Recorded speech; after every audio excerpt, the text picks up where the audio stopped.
want to be a very good student of money markets, you can take a look at the reverse repo facility at the Fed. And September 2022 was when it hit the high of 2.5 trillion, and it was drained down to what I don't know, it's now like 200 billion over the next 18, 24 months. And that corresponds perfectly to the rise in crypto. So there was a bull market. Janet Yellen said, fuck you, Jay Powell, we're fucking printing money. And she did it, pumped in $2.5 trillion into the economy. Every asset went nuts, right? We're at S&P's at all-time high, NASDAQ's at all-time highs, crypto's at all-time highs in certain asset classes.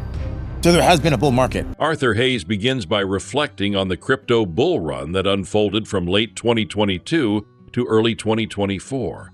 He attributes this rally to a significant injection of liquidity into the economy driven by U.S. Treasury Secretary Janet Yellen.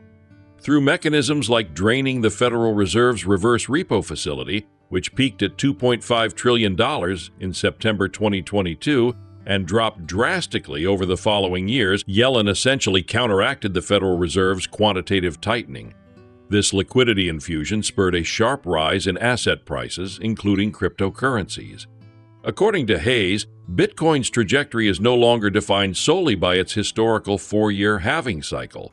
Instead, it is increasingly influenced by macroeconomic factors such as fiat currency debasement, global liquidity shifts, and capital flows from regions like China. Bitcoin has matured into a store of value that wealthy individuals and institutions use to hedge against inflation and currency devaluation. Please take a little time to like this video, subscribe to the channel, and turn on post notifications for more videos like this. You can also check out our other videos on cryptocurrencies and the overall digital asset space and drop your comments and observations in the comments section below. Everything you do helps with the YouTube algorithm and immensely contributes to the channel's growth. Thanks and enjoy the video. We had a very good bull run from, call it, late 2022 up until early 2024, so in the April time period. And if you want to be a very good student of money markets, you can take a look at the reverse repo facility at the Fed. And September 2022 was when it hit the high of 2.5 trillion, and it was drained down to what I don't know, it's now like 200 billion over the next 18, 24 months. And that corresponds perfectly to the rise in crypto. So there was a bull market. Janet Yellen said, fuck you, Jay Powell, we're fucking printing money.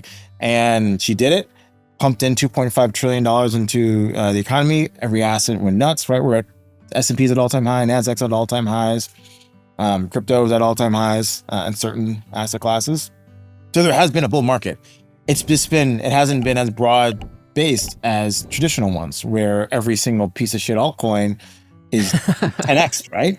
And I was like, what the fuck? I thought I just had to buy Bitcoin, then the next week I sell my Bitcoin, and then I buy the worst shitcoin that I could find on crypto Twitter. That goes up 10x, and I sell that for a bit, then I go back into Bitcoin, and then I just rinse and repeat. But it didn't happen like that this time.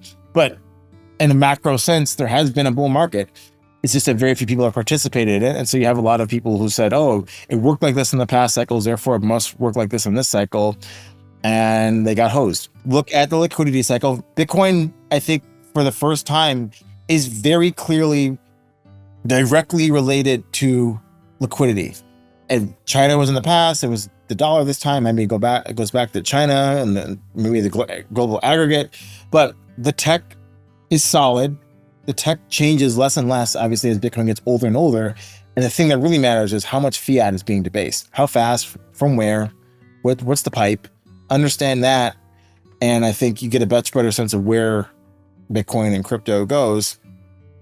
Is it a 4-year cycle? I don't know. Could be 4, could be 5, could be 6, could be 10. I don't know. Doesn't matter. People have a demand for Bitcoin. Obviously, there's bigger demand for gold and maybe foreign assets, right? So there will be capital flight out of China as they create all this currency, and the very rich and connected are able to get their exchange their yuan for dollars and get out of the system. It's all the same sort of flows, and Bitcoin is sort of in that sort of blob of stuff that people are going to buy. And so why has Solana done so well?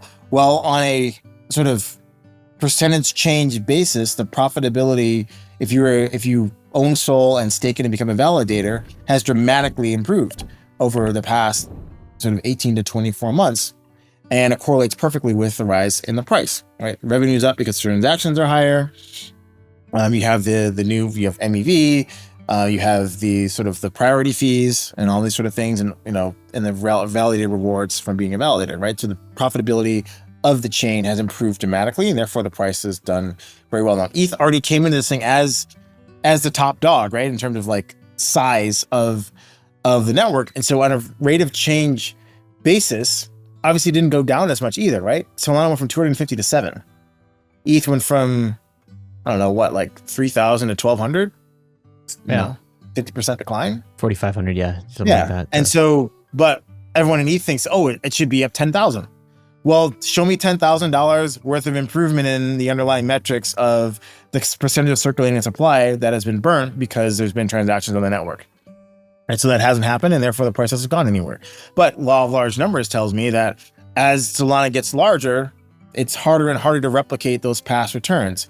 And so a lot of the tourists who are in Solana, because it's done so well from 7 to 170 or 160, because things have improved off of a very low base, right? The network had just started almost when FTX blew up.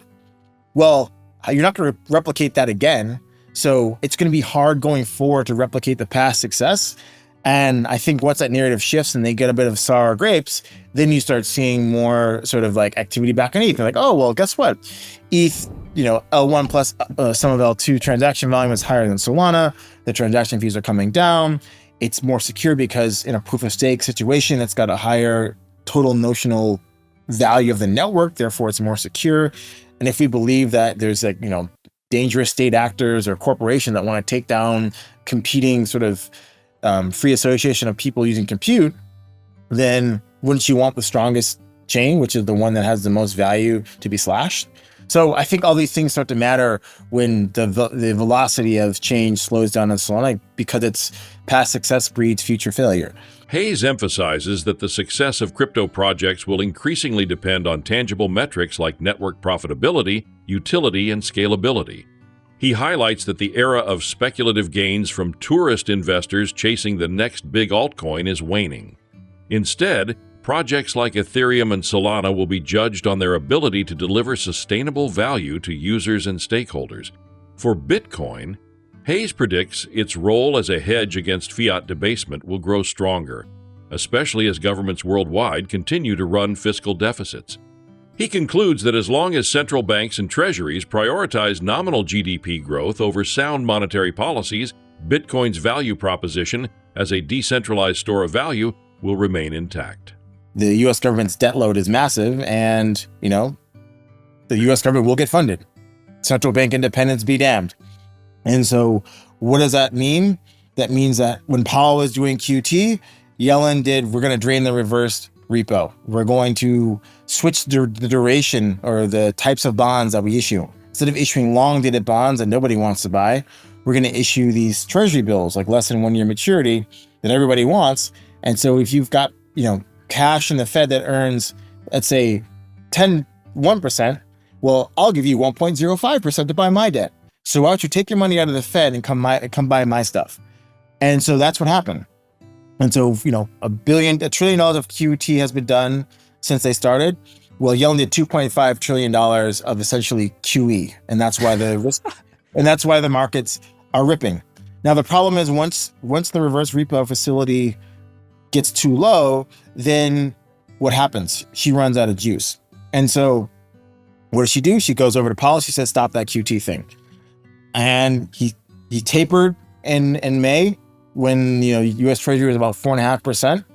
I think, and Zoltan gets into a little bit more detail. It's probably not really relevant for this podcast, but his theory is that around this level of overnight reverse repo balances, which is around 200 billion, it actually becomes destabilizing for the money markets that underpin the functioning of the U.S. Treasury market. And so Powell has to stop QT and very soon afterwards start quantitative easing. Inflation is still high, right? It's still above his target, and yet he's cutting rates. He's tapering the runoff of his balance sheet because the Treasury's funding needs are so large that it's causing strains in the well-functioning of the financial markets, and thus Powell has to adjust to match the reality that Yellen is creating. It's not the other way around. And so Powell is just, or whoever will be in charge of the Fed next, is, as I call, the beta cuck bitch tall boy of the Treasury Secretary. You know, in economics, right? GDP, government transfers are a big portion of that. If the government is like 30 to 40% of all economic activity, and they're incentivized to increase nominal GDP to tax it, why would they ever let it go down? This doesn't make any sense. And so there will never be a recession. We're never getting a recession. No. We're just gonna juice. As long as the government was willing to run a fiscal deficit, there will not be a recession. Why would there ever be a situation where the government's not willing to run a fiscal deficit?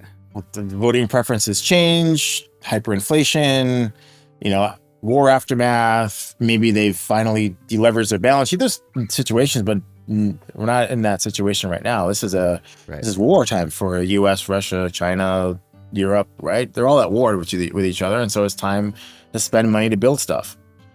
Does Europe matter at all in this equation? We talked about China and the U.S. Does Europe matter? Unfortunately, no. I feel bad for the Europeans, but they just elect some idiots who just keep taking dicks from the U.S. all day.